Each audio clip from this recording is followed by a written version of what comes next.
So chapter 2 starts with graphing lines and other types of curves in the plane.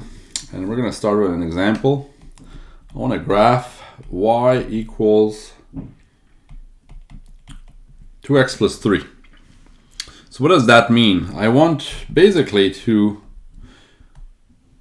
illustrate in the Cartesian plane every single pair of coordinates that satisfy this equation.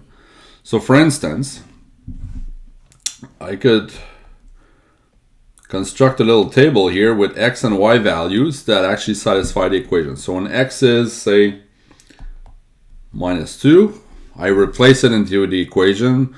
What does that give me? 2 times minus 2 plus 3, so that's minus 4 plus 3 minus 1. And I can do the same with x equals minus 1. Replace in the equation 2 times minus 1 plus 3, that's 1. And maybe with 0, I immediately see that it's going to be 3. Of course, maybe I could substitute something like 1/2. So that would give me 2 times a half is 1 plus 3, 4. I could replace by 1, and then I get 5, okay, and so on. And then I get a whole bunch of points that are solutions of this equation. And all these points, if I illustrate them on the Cartesian plane, they will be part of a curve, and that curve would be the graph of this equation. Okay, so let's try to do this here. Okay, maybe here I'll go by, I need at least to go all the way up to 5, so maybe 1, 2, 3, 4, 5, so minus 1, minus 2, whoop, not my best graph, minus 1, minus 2, minus 3, minus 4, minus 5. Okay, so minus 2, minus 1 would be right here. Minus 1, 1, minus 1, 1 would be right here. 0, 3 would be right there. 1/2, 4 would be right here. 1, 5 would be right here. Okay, and I can sort of see that all these points, they seem to be part of a line, and I could sort of guess that the graph here is actually a line passing through all those points. But who knows, you know, maybe I'm missing important features and this line actually curves down and goes like this in some funky way. So actually using just a collection of points like this, or actually a limited collection of points, is a pretty bad idea in general, because you may miss like important features of the graph that you're trying to sketch. Okay, so but let's look at least at this example a little bit closer. So you can actually see here that for my x values, except for this, right, I went by steps of 1. So let's maybe ignore this one, okay, that I highlighted. If you go, so if I increase x by 1 every single time, so minus 2, minus 1, 0, 1, okay, so I go up by 1 here, right, every single time, plus 1. Look what happens with y. Y increases by 2 all the time. Plus 2, and from here to there, plus 2. Okay, and that's not really a coincidence. I can actually verify this algebraically.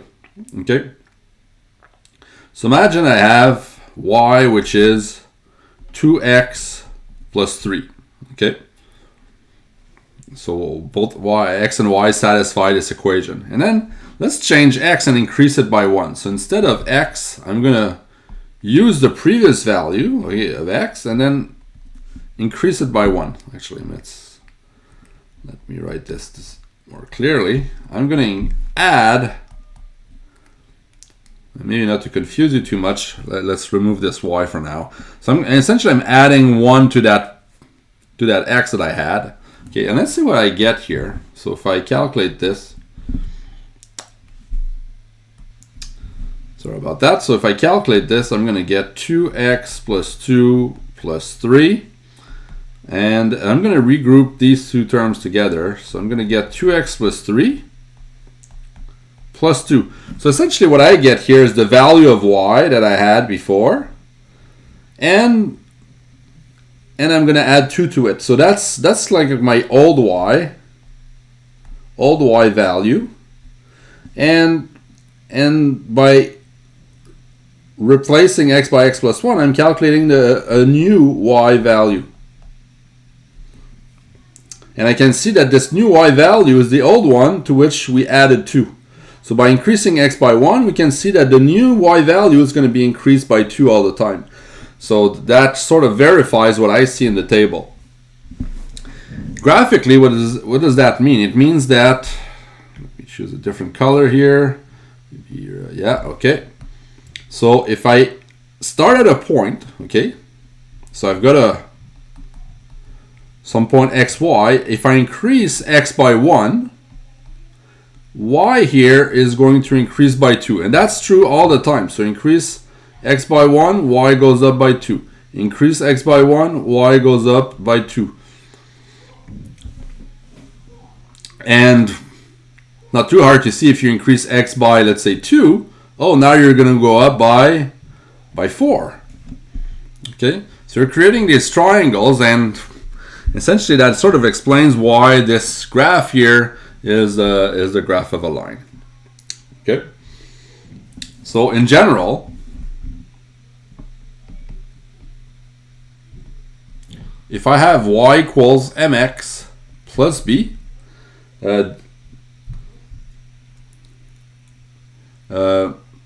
if I sketch the graph of this equation, it's going to be a line. So is a line in the Cartesian plane. Cartesian comes from René Descartes. So the Cartesian part comes from the last part of his name, and as a famous mathematician and philosopher, French actually. So so this is going to be a line. What does b represent? Well, b, let's take a look at our previous example. B was 3 here. 3 is where actually is what you get by replacing x by, if you replace x by 0, you're going to get 3 for y. So when x is 0, y is going to be b. So that's what we call the y-intercept. It's the point where the line crosses the y-axis. So it's the y-intercept. And m is your slope. So m is responsible for increasing. You see here the m was 2 here, and when it multiplies 1, right, it tells you if you increase x by 1, it's going to give you by how much the new y is going to be increased compared to the old y. So if you increase x by 1, y is going to go up by m. And that's going to create overall a line in the plane. So if you look at all the points that would satisfy this equation, it would be that line here. So of course, if m is negative, you go down instead. So if m is negative, you'd have a line that's going downward. So here I'm sort of assuming m is positive in this example, but it could be negative, and then so this is m positive, and if m is negative, you'd have something like this. Okay, so m is like I said, if you go forward by 1, that's by how much you go up. Okay, but this triangle, right, we could actually magnify it. So if instead I go by a step that I'll call delta x. Delta is a letter a Greek letter we often use for a change in x. So it's a triangle really that you draw, but it's called delta. So if you go forward by delta x, it means I've essentially multiplied like you magnify the triangle on the left by a factor of delta x, then this side will be m times delta x. And this is also what we call the change in y, delta y. So if you solve this equation, you see that m is delta y over delta x. It's the change in y over the change in x. And that's called the slope. Okay, so b is, so this part here, that's the slope. This part here, well, technically it's not the y-intercept. The y-intercept is the point, okay, that that belongs to the line that crosses the y-axis. So this b is the y-coordinate of the y-intercept, but sometimes we just call that y value of that y-coordinate of the y-intercept, the y-intercept itself. So, but usually when I'm going to ask you what's the y-intercept, I'm going to be giving it out as a point. So it's going to be 0 and that value. Oh, and I forgot to mention something. There's sometimes or often another point here where the line crosses the x-axis. So this would be the x-intercept. So this is the y-intercept.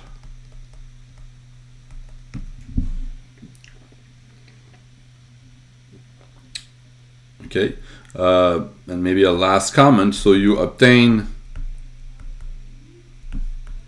the x-coordinate of the x-intercept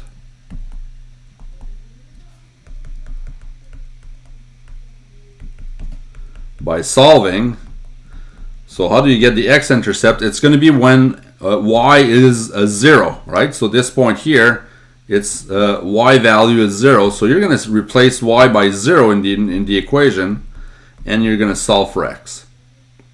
Okay.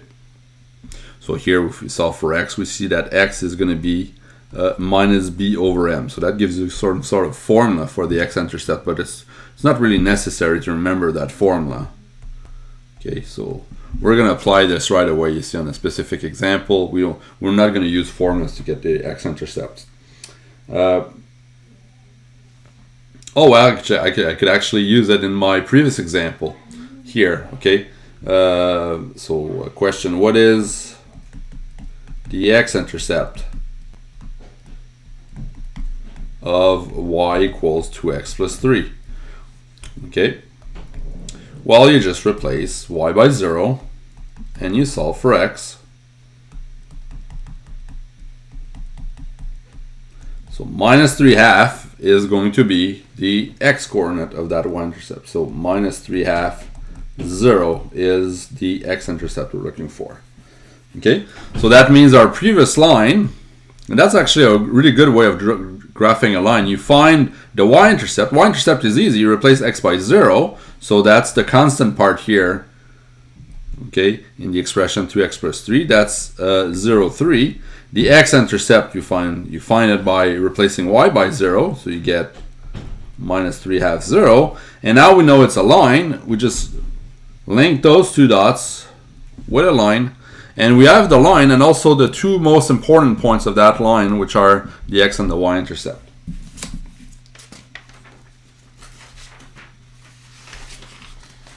So let's look at one last example here. We're going to graph y is minus 3x minus 4. Okay. I'm going to do it using two different methods. So solution 1, I know it's a line, so all I need is 2 points. Okay. The easiest point of all. So try to be lazy when you do your when you solve problems, but I like to say efficiently lazy. So here, an easy way to get a point is to replace x by 0, and there's very little work to do if you do this. If you replace x by 0, you get that y is minus 4. If you replace, let's say, x by minus 1, you get what? You get minus 3 times minus 1, that's 3, minus 4, you get minus 1 again. Okay, and then you can sketch the graph of this line using those 2 points. So 0, -4, let's say you indicate it here, and -1, -1, which would be, I don't know, somehow here. So the line roughly looks like this. Okay. Solution 2, I can find M and B. Okay. So M is -3 here, is the slope. Okay, and that means 0B, which is here 0 -4, is the y-intercept. Oh, I could have also in solution number 1 used the x-intercept for my second point. That would have been another approach. So here, so once again, maybe this is 0 -4. It's my y-intercept. -3 is the slope, which means if you go, if I go forward by 1, I'm going to go down by -3. Okay.